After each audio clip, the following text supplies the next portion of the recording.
আমরা খুব সহজেই দেখো এই ছন্দ দিয়ে আমরা এককগুলোকে মনে রাখতে পারো।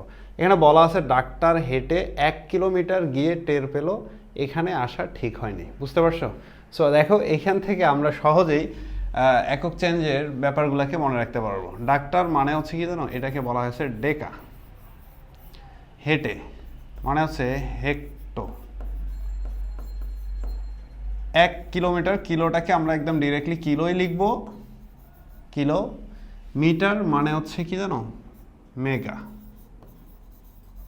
গিয়ে হচ্ছে গিগা।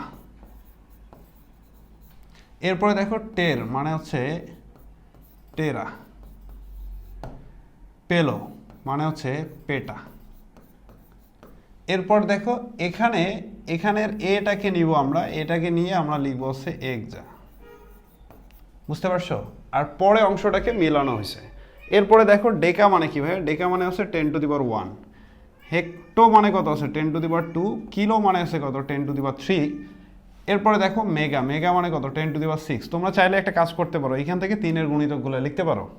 তাহলে এখানে কি হয় বলো? গিগা মানে কত আছে? 9। টেরা মানে কত আছে বলো? 12। এরপরে দেখো পেটা মানে কত? 15। এক্সা মানে কত আছে? 10⁻18।